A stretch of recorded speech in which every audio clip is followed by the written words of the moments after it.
Hello, good morning student. पिछले class में आप लोग को क्वांटम संख्या स्टार्ट किए थे। पहला क्वांटम संख्या, मुख्य क्वांटम संख्या जो प्रिंसिपल क्वांटम नंबर है उसके बारे में पढ़ रहे थे और दो तीन बात केवल बतलाई गई थी। पहला ये कि क्वांटम संख्या का प्रतिपादन एक हाइड्रोजन स्पेक्ट्रम थ्योरी है एटॉमिक स्ट्रक्चर में, उसी के व्याख्या के लिए प्रतिपादित किया गया। मुख्य क्वांटम संख्या को नील्स बोर नामक वैज्ञानिक ने किया। और दूसरा बात ये हम लोग जाने थे कि जो मुख्य क्वांटम संख्या है प्रिंसिपल क्वांटम नंबर, उसको हम लोग एन से, छोटा एन से सूचित करते हैं।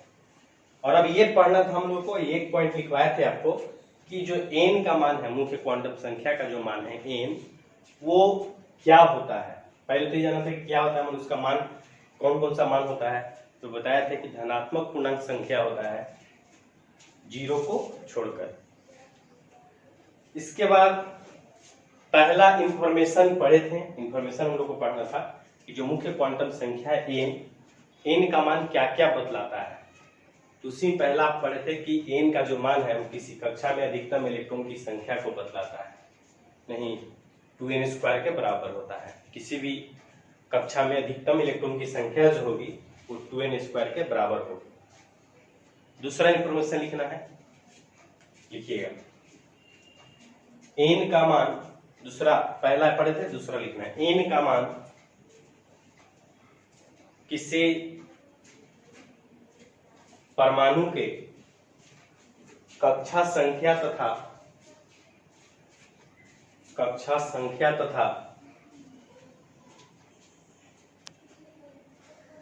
कक्षा के नाम की जानकारी देता है।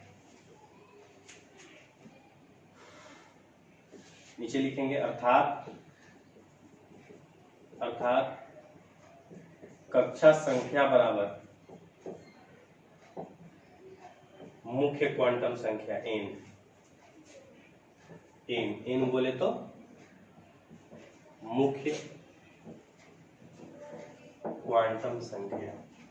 समझिएगा, इसका मतलब ये हुआ कि किसी भी परमाणु में यदि एन का मान दिया हुआ है तो हम लोग को ये पता है किसी परमाणु के लिए एन का मान दिया हुआ है एक, तो समझना ये है उस परमाणु के पहले कक्षा के बारे में बात हो रही है।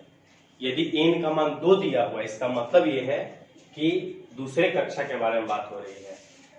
कक्षा संख्या किसके बराबर होगा, एन के बराबर। एन का मान 1 रहेगा, मतलब पहला कक्षा का बात हो रहा है। अब यदि कहा गया कि कक्षा के नाम, कक्षा संख्या के साथ साथ नाम भी बतलाता है, टेबल बनाना है। देखिए एन का मान, ठीक है, कक्षा संख्या, नीचे लिखते हैं कक्षा संख्या और कक्षा का नाम।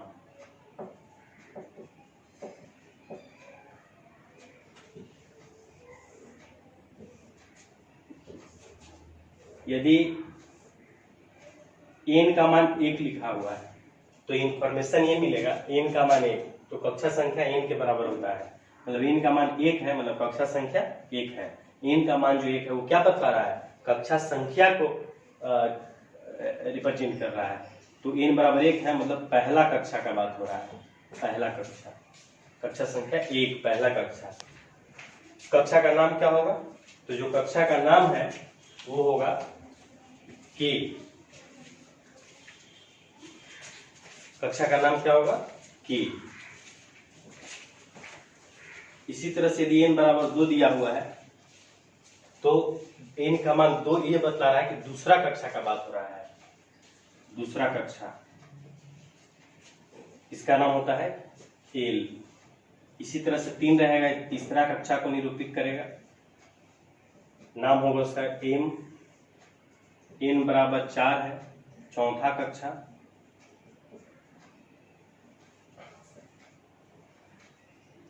एन बराबर 5 है, पांचवा। OPQ ऐसे ही जाता रहता है, डॉट डॉट डॉट कर लेना। ऐसे ऐसे 7 कक्षाएं अभी तक डिफाइन है, मतलब के एल एम एन ओ और पी क्यू, ये 7 कक्षाएं डिफाइन है, नाम हो गया उनका। और एन का मान जो रहेगा वो उससे हम लोग कक्षा संख्या समझेंगे।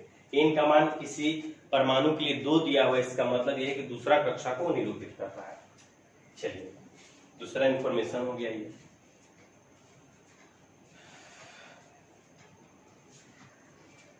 इतना टेबल बना करके और इसको ऐसे भी आपको दिखा देना है।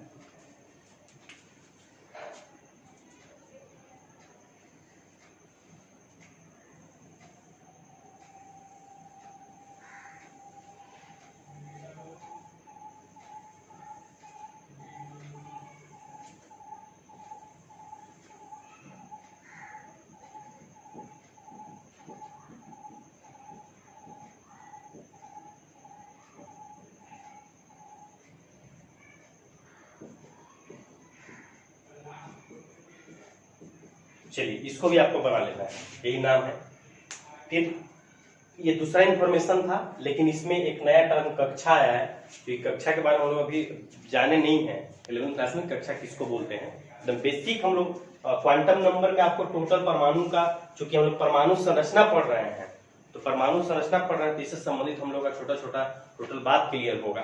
परमाणु का स्ट्रक्चर के बारे में क्लियर होगा, कैसे उसका बनावट होता है। तो चूंकि ये टर्म आया है कक्षा, इसीलिए आपको कक्षा को हम डिफाइन करेंगे। पहले फिगर ऐसे बना लेना होगा आपको, और फिर नीचे हेडिंग देना है कक्षा ऑर्बिट। कक्षा ऑर्बिट, देखिए कक्षा के बारे में इतना सारा बात तो आप समझते होंगे कि कक्षा किसी परमाणु के नाभिक के चारों ओर का वह क्षेत्र है, वह गोलीय पाथ है जहां पर इलेक्ट्रॉन गति करते रहते हैं। ये सिंपल बात है, 9वीं क्लास तक आपको सीख लेना था। आगे बात ये समझना है, इसको इस तरह से ऐसे डिफाइन करते हैं कि नाभिक के चारों ओर का वह वृत्तीय पाथ जहां पर इलेक्ट्रॉन पाया जाता है, उसको हम लोग कक्षा कहते हैं। और ये जो कक्षा है ये एक निश्चित ऊर्जा वाला स्थान है, मतलब प्रत्येक स्थान का एक तरह का ये स्थान है, इस स्थान में इलेक्ट्रॉन रहता है, उसको पहला कक्षा के इलेक्ट्रॉन बोलते हैं। तो ये जो निश्चित ऊर्जा, ये जो स्थान है इसकी ऊर्जा निश्चित होती है, मतलब ये कि नाभिक के चारों ओर वृत्तीय आकृति के निश्चित ऊर्जा वाले कक्षक होते हैं।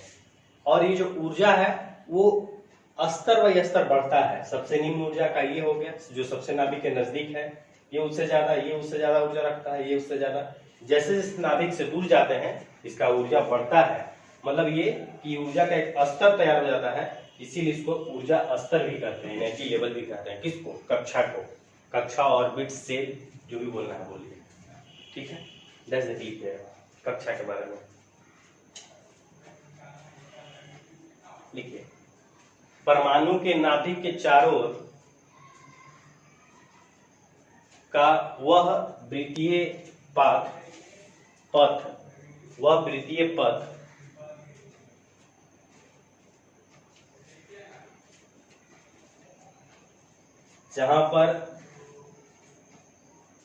जहां पर अधिकतम इलेक्ट्रॉन होते हैं कक्षा कहलाता है।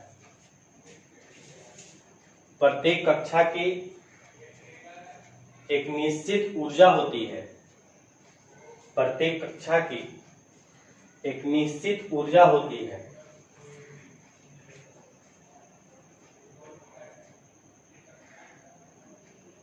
हाँ कोचिंग पर है, वीडियो बना रहा है ये।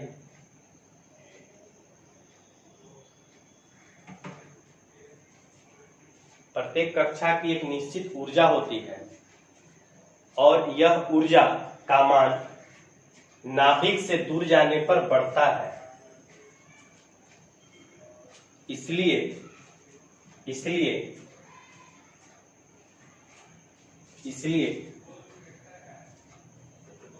कक्षा को ऊर्जा स्तर भी कहते हैं।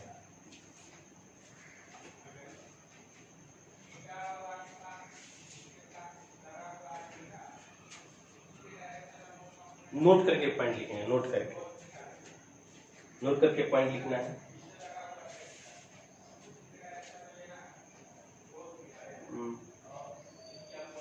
जब कोई इलेक्ट्रॉन किसी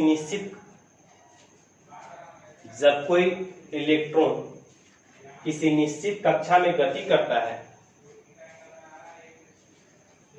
तो वह गति के दौरान ऊर्जा का ह्रास नहीं करता है, अर्थात इलेक्ट्रॉन की ऊर्जा नियत रहती है। इस अवस्था को स्टेशनरी अवस्था कहते हैं। स्टेशनरी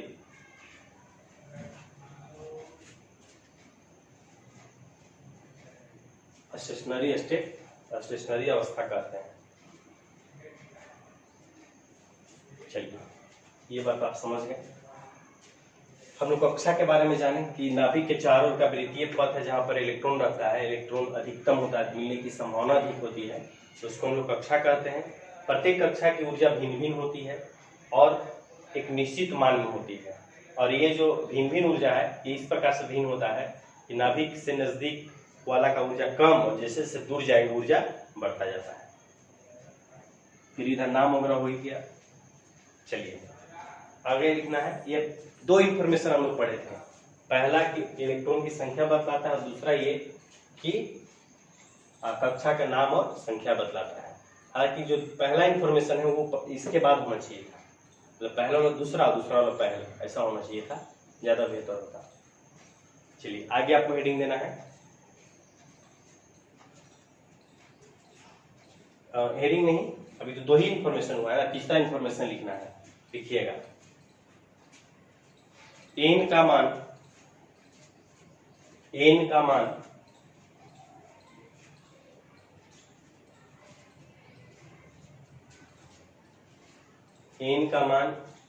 किसी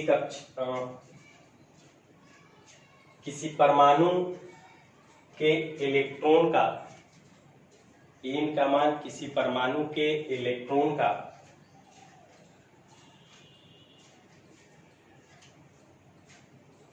कक्षा कोणीय संवेग का मान बतलाता है। कक्षा कोणीय संवेग का मान बतलाता है।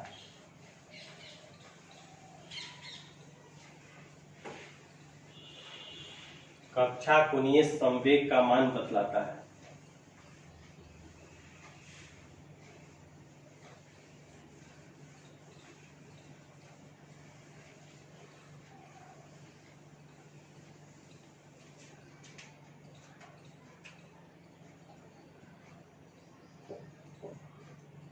किसी इलेक्ट्रॉन का कक्षा कोणीय संवेग ऑर्बिट एंगुलर मोमेंटम बराबर NH/2 पाई।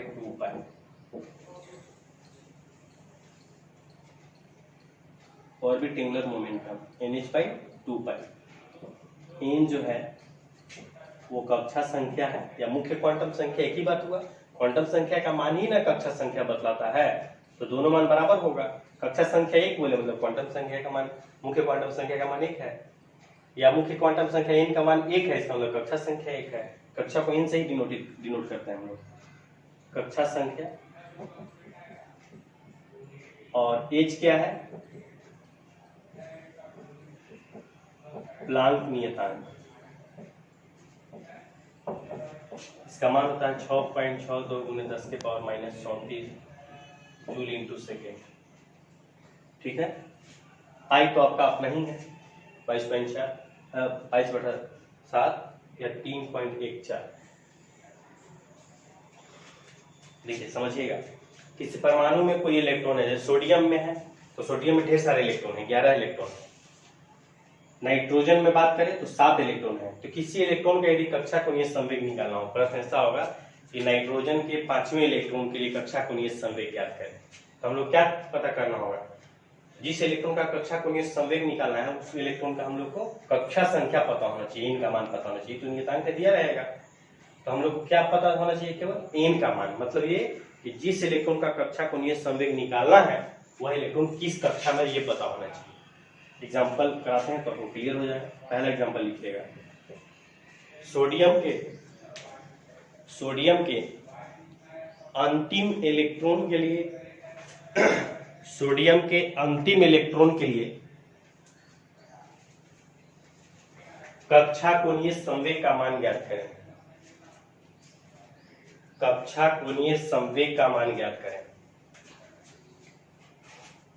सॉल्यूशन देखिएगा।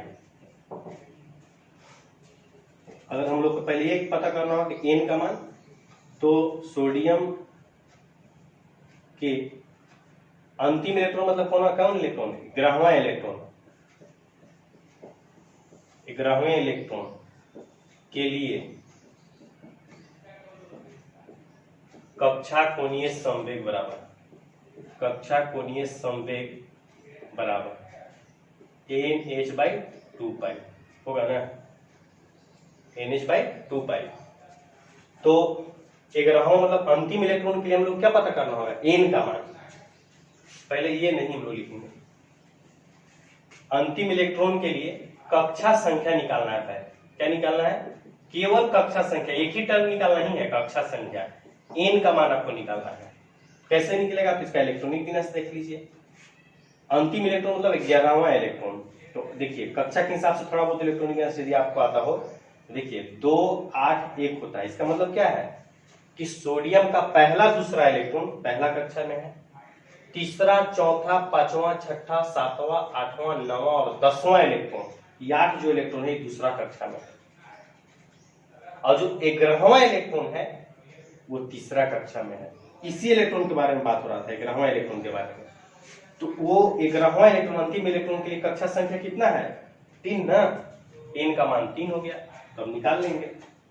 इसको आप बगल में कहीं बनाइए, एकदम क्लियर नहीं होगा तो अलग अलग लिख लेंगे। ऐसे करके देखिए, पहला दूसरा इलेक्ट्रॉन, तीसरा चौथा पांचवा छठा सातवां आठवां नौवां 10वां इलेक्ट्रॉन, 11वां इलेक्ट्रॉन, ऐसे पहला दूसरा कॉमन देंगे तो क्लियर हो जाएगा।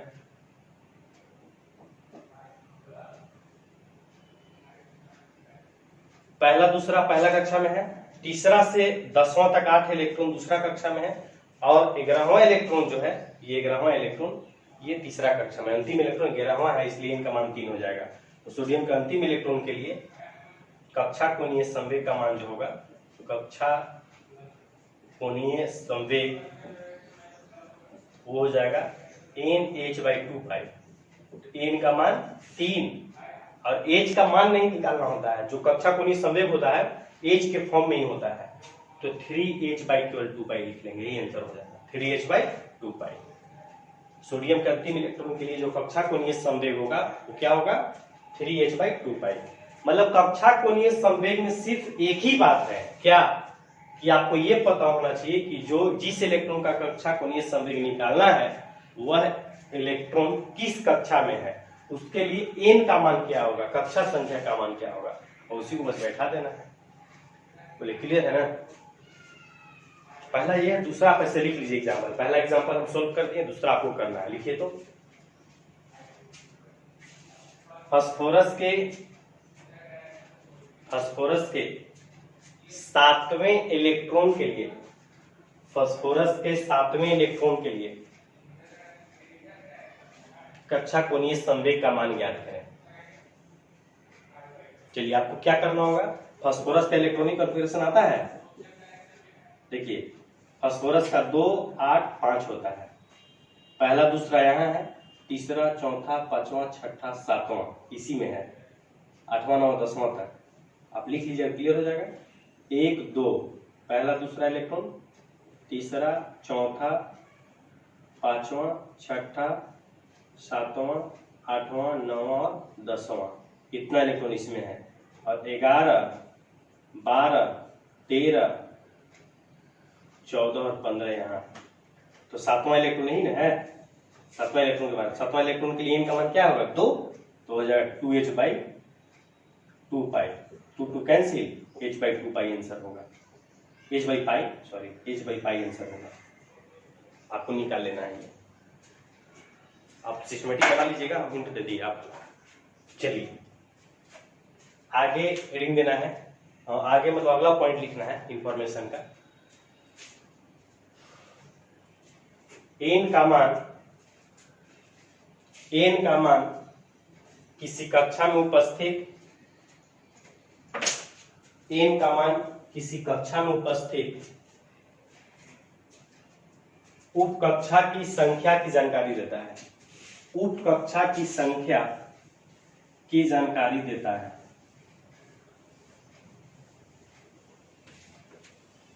उप कक्षा की संख्या की जानकारी देता है।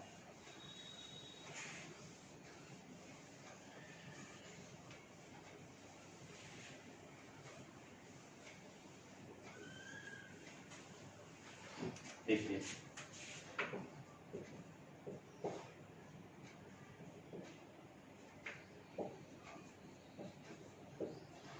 अर्थात किसी कक्षा में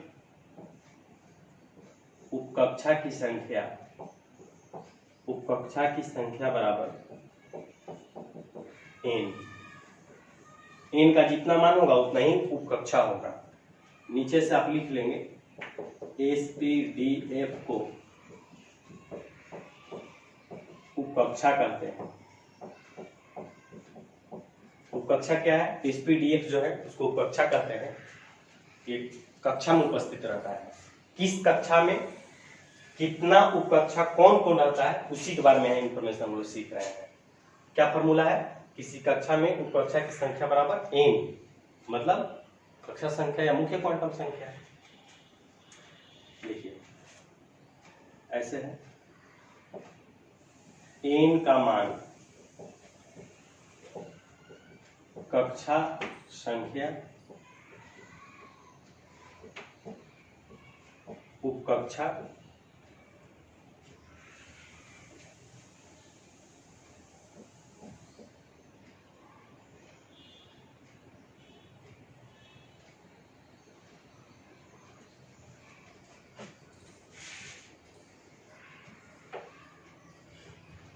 देखिएगा n का मान 1 है तो इसमें कितना n का मान 1 मतलब कौन कक्षा? पहला कक्षा। तो पहला कक्षा में उपकक्षा कौन होगा? तो किसी कक्षा में उपकक्षा की संख्या n के बराबर, तो n का मान 1 मतलब एक उपकक्षा होगा। कौन होगा? s। हम बगल में संख्या लिख दे रहे हैं 1 मतलब एक होगा, एक उपकक्षा है। नहीं, n का मान 2, किस कक्षा का बात हो रहा है? दूसरा का। तो n का मान 2 है तो कक्षा की संख्या कितनी होगी? n बराबर 2। दो कक्षा कौन कौन? SP होता है दो संख्या में। लिख दे रहे उपकक्षा तथा संख्या। उपकक्षा कौन कौन होगा और कितना संख्या में होगा सो बगल में लिखा होगा। n का मान 3 है मतलब किस कक्षा का बात हो रहा है? तीसरा का। इसमें 3 उपकक्षा होगा SPD 3 उपकक्षा। और n का मान 4 रहेगा तो चौथा कक्षा का बात हो रहा है और इसमें 4 उपकक्षा SPDF होगा। क्योंकि उपकक्षा 4 ही अभी तक ज्ञात है इसीलिए n बराबर 5 भी रहेगा तब उपकक्षा उतना ही रहेगा। पांचवा में भी यही रहता है। पांचवें में SPDF ही रहेगा। ऐसा नहीं 5 नहीं, 5 से होगा, नियम है तो होगा ही, ये है ना 5 होगा लेकिन अभी तक ज्ञात 4 ही है। 5 होना चाहिए लेकिन अब तक ज्ञात 4 है। हम लोग SPDF को ही जानते हैं। लेकिन पांचवा में अगर होगा तो 5 होगा, उसका अभी तक ज्ञात नहीं होगा। चलिए बना लेना है। अगर नहीं समझ में आ रहा हो तो ऐसे करके ऐसे डॉट डॉट कर लेना है, मतलब एक और है जिसका अभी ज्ञात नहीं है, 5 हो जाएगा। ऐसे लिख लीजिए।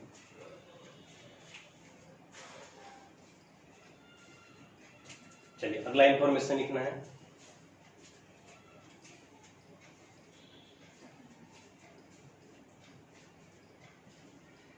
किसी नहीं, n का मान, अगला लिखना है n का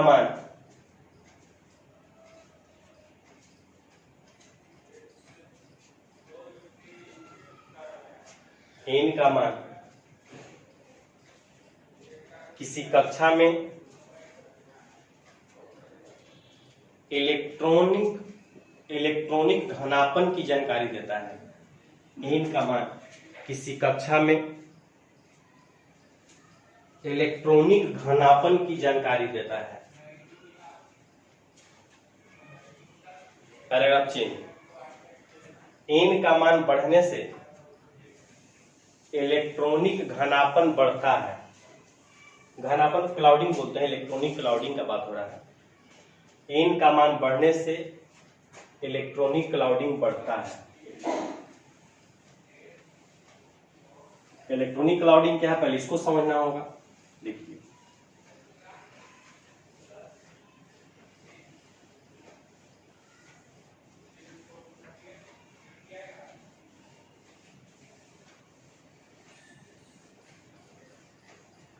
जैसे ये किसी परमाणु का ये पहला कक्षा तो इसमें 2 इलेक्ट्रॉन होगा, तो 2 इलेक्ट्रॉन गति करेगा तो कैसा दिखाई देगा आपको? एक इलेक्ट्रॉन यहाँ है, दूसरा यहाँ है, ऐसे दिखाई देगा? ऐसे दिखाई नहीं देगा। कैसा दिखाई देगा आपको बतलाते हैं। जैसे फैन जब बंद होता है तो बंद फैन में आपको 3 ब्लेड या जितना है वो स्पष्ट दिखाई देता है। जो हैंड्स है जिसको डैना बोलते हैं, 3 जो है दिखाई देता है। कोई ऐसा व्यक्ति जो कभी बंद फैन देखा ही नहीं है, कभी बंद फैन नहीं देखा, उसको पता नहीं कि फैन है, उसको डायरेक्ट चला के दिखा दे तो क्या कहेगा? बोले कैसा बनावट है वो? तो बोलेगा 3 ब्लेड्स बना हुआ है। नहीं, वो बोलेगा कि वो लोहा का चादर है, ऐसे वृत्ताकार नहीं होगा। क्यों? क्योंकि जब फैन स्पीड में चलने लगता है तो उसका ब्लेड पता नहीं चलता, लगता है कि ब्लेड हर एक जगह है, पता नहीं होता है। तो ये जो अधिक गति के कारण जो हर एक जगह दिखने लगा फैन, लग रहा है पूरा वृत्त जैसा वो मैंने चार्ट है, एक मतलब वृत्ताकार चार्ट है वो लोहा का, ऐसा प्रतीत होता है, तो उसी को क्लाउडिंग बोलते हैं। इलेक्ट्रॉन भी जब गति करता है, गति करने लगता है, तो ये इलेक्ट्रॉन ऐसा नहीं कि यहाँ दिखाई देगा वे यहाँ देगा, नहीं, इलेक्ट्रॉन हर एक जगह एक समान रूप से दिखाई देता है। ऐसे लगता है कि इलेक्ट्रॉन हर एक जगह है। तो ये दूसरा इलेक्ट्रॉन है तो ऐसे दिखाई देगा, इसी को घनापन बोलते हैं। तो ये जो घनापन है ना, जैसे जैसे n का मान बढ़ेगा, n बराबर 1 है तो इसमें 2 इलेक्ट्रॉन ही रहता है, तो ये जब गति करेगा तो ऐसा दिखाई देगा, लगेगा कि इलेक्ट्रॉन हर एक जगह है। ये दूसरा कक्षा है, इसमें 8 इलेक्ट्रॉन रहता है, n बराबर 2 है, तो इसमें 8 इलेक्ट्रॉन है तो ज्यादा घनापन होगा। जो इलेक्ट्रॉनिक क्लाउडिंग होगा, इलेक्ट्रॉन का जो भीड़ भाड़ होगा वो ज्यादा होगा इसमें, ऐसे। और फिर जब तीसरा कक्षा आएगा, ये तीसरा कक्षा n बराबर 3, तो इसमें और ज्यादा क्लाउडिंग होगा। कहा गया कि n का मान बढ़ने से इलेक्ट्रॉनिक क्लाउडिंग, इलेक्ट्रॉनिक घनापन बढ़ता है। ऐसे बढ़ रहा है ना, तो जैसे जैसे n का मान बढ़ेगा इलेक्ट्रॉनिक क्लाउडिंग भी बढ़ेगा। बोलिए क्लियर है ना? ये हो गया।